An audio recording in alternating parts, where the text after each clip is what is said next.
Today's question is about a word that's causing some controversy: compromise. When did compromise become a dirty word? Have you noticed how often compromise is painted in a negative light? It's like somewhere along the line we started associating it with weakness or defeat. But is it really? Welcome to the Catalyst Podcast. I'm your host, Jason, and we are live on all of your favorite platforms, including Facebook, YouTube, Instagram, Threads, and TikTok. You can also listen to our episodes on Amazon Music, Apple Podcasts, Spotify, iHeart, and Podbean. Just like a catalyst initiates a reaction, this podcast aspires to serve as a quiet force, encouraging you to embark on a journey of positive transformation within your own life. Want to be a part of the Catalyst community? We would love to hear from you. Reach out to us at catalystmotivationpodcast@gmail.com. That's catalystmotivationpodcast@gmail.com if you're interested in being a guest or a contributor. Welcome to episode 91. When did compromise become a dirty word? Now, compromise, by definition, is an agreement or settlement of a dispute that is reached by each side making concessions. It's the art of finding the middle ground, a balance where both parties feel heard and valued. Yet, in today's culture, it often gets lumped in with giving up or giving in. Why is that? Compromise used to be the unsung hero of getting along. Whether it was figuring out chores with your siblings, hammering out a deal at work, or even deciding on takeout with your friends, you had different needs, different desires, and you navigated it by finding a sweet spot where everyone could live with the outcome. It wasn't about winning or losing.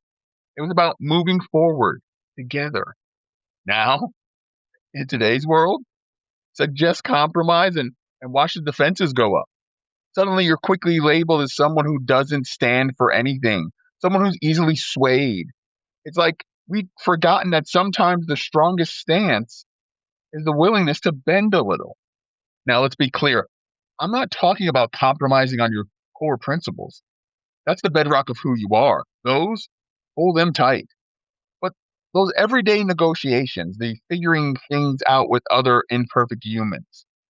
Compromise used to be the oil that kept the gears turning. Now it just feels like we're throwing sand in the engine. Consider this quote by Gandhi: "All compromise is based on give and take, but there can be no give and take on fundamentals.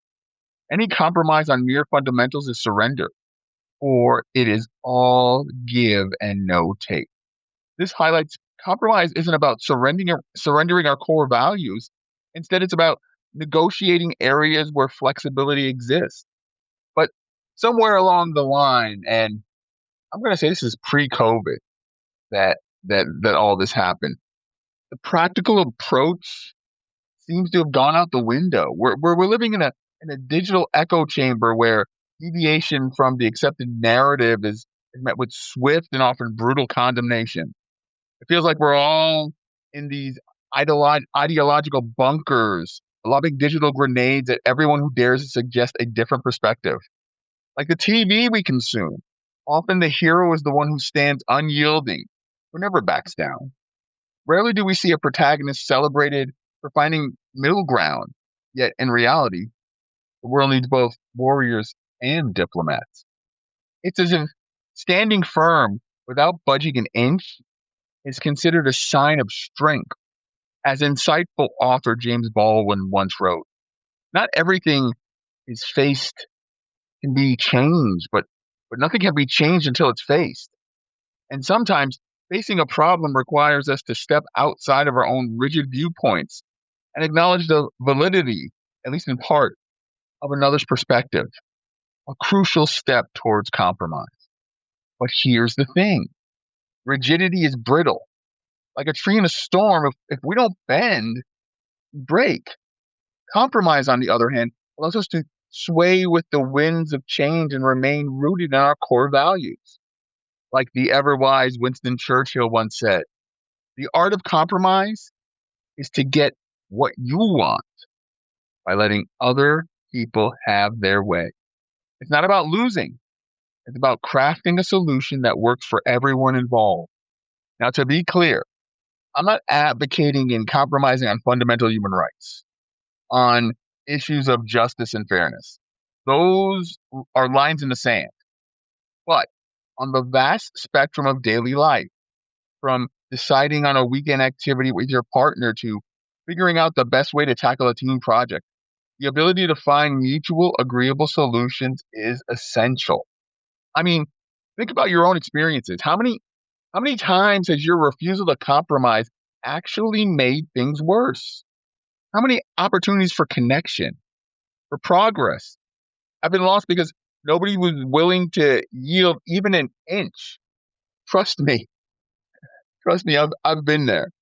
My stubborn ass has at times been my greatest obstacle. I come from a long line of generational people who are like this.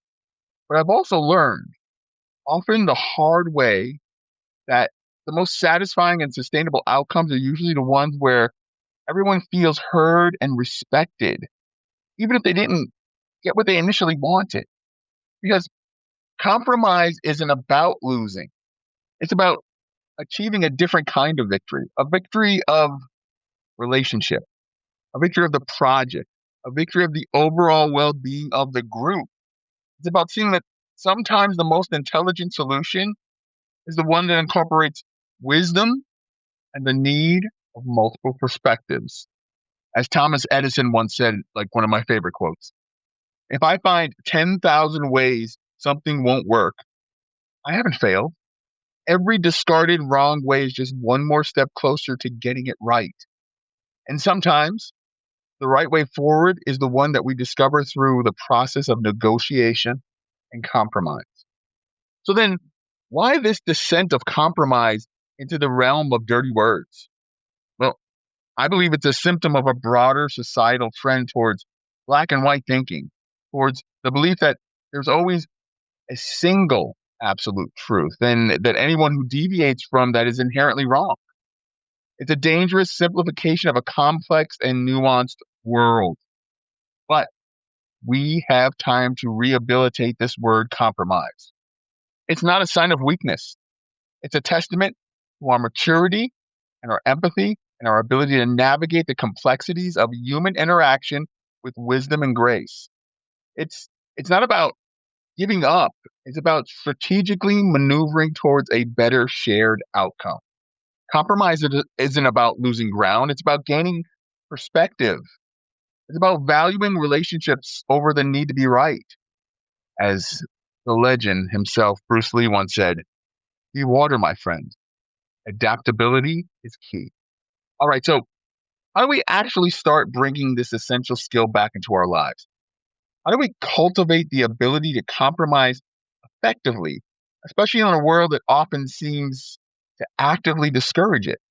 Well, it requires conscious effort, a shift in our perspective, and some practical tools, and being able to learn how to speak correctly. Here are some exercises you can start to implement today. So, we're going to give you, I believe there's like 7 practical exercises for reclaiming the art of compromise. So, grab a pen and a paper, get a sticky note or OneNote, or just use a text message like I do most of the time and send it to yourself. But here are 7 practical exercises for reclaiming the art of compromise. We're ready? Okay, the first one is practice radical listening. Practice radical listening. The next time you're in a disagreement, make a deliberate effort to truly hear what the other person is saying. Not, not just the words, but the underlying emotion and needs. Ask clarifying questions. Summarize their points to ensure that you've understood them correctly. This act of deep listening can often dissolve defensiveness and create space for finding common ground. The next one, focus on the why behind the what. Focus on the why behind the what. When someone presents in a position that you disagree with, try to understand the reasons behind their stance. What are their underlying needs or fears or even motivation? Understanding the why can often reveal alternative whats that address those underlying concerns while also accommodating your own needs. So focus on the why behind the what. That's a good one. Now, this next one is a good one, but it's probably the toughest one. Okay. Be the first to extend the olive branch. I know. I know. Be the first to extend the olive branch. Don't wait for the other person to make the first move towards compromise. Sometimes the most powerful and mature action you can take is to offer concession and suggest middle ground. This can break stalemates and set a positive tone for the rest of the rest of the discussions or whatever you're doing. Be the first to extend the olive branch.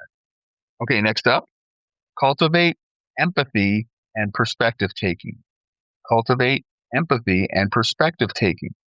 Actively, actively try to see the situation from the other person's point of view. Imagine their experiences, their pressures, their motivations. Doing this exercise in empathy can help you identify potential areas of compromise that you may have otherwise overlooked. Okay, we have three more. The next one is learn to disagree respectfully and constructively. Learn to disagree respectfully and constructively. Now, no matter what, it's inevitable. We're going to encounter disagreements.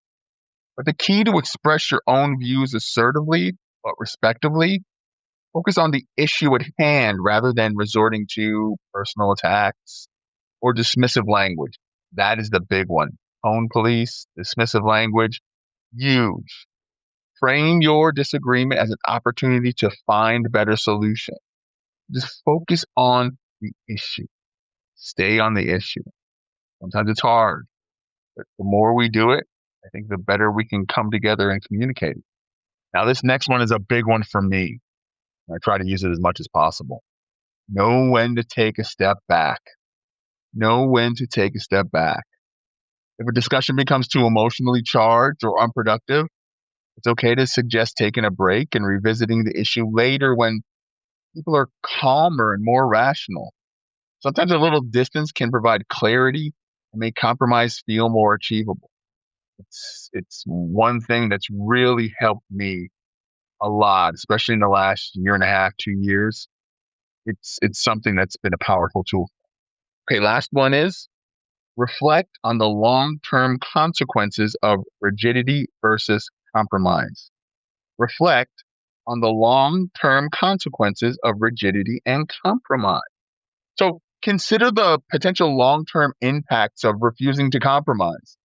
Will it damage relationships, hinder progress, create resentment? Weigh the potential consequences against the perceived victory of holding on to this position. My family and this rigidity it was generational with my grandparents and my uncle and my mom, and then some of us as cousins. I'm trying to stop that right now with my son, but yes, you gotta know what it's worth. Is it worth not speaking to someone for 4 years over an air conditioner? Right? What is it? What is what's gonna make you stop? Or you're just gonna wait until it's too late and you can't say you're sorry. And then you're all alone. I don't want that for me. And I don't want that for you either. So so when did compromise become a dirty word? Well, perhaps it's time we reclaim it as a powerful tool for connection and problem solving. Let's redefine its strength, a testament to our ability to adapt and grow. Remember, the tallest tree in the forest is not the one that stands rigid, but it's the one that bends with the wind and continues to reach for the sky.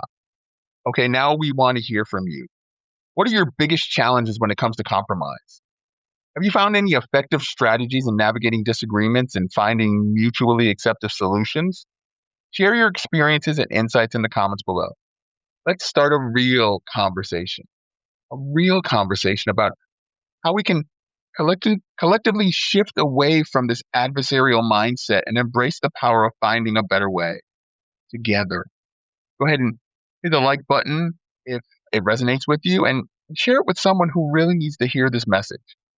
Let's all work towards making compromise a word we respect and utilize, and not one we fear. And please don't forget to subscribe to our podcast for more motivational content like this. And you can find us on Apple Podcasts, Spotify, or wherever you get your podcasts. And as I mentioned, we're also active on social media, so follow us for even more inspiration. You can find us on Facebook, YouTube, Instagram, Threads, Lemonade, and TikTok. This is episode 91 of the Catalyst Motivation Podcast, and I just want to say thank you so much for listening. It'll be great.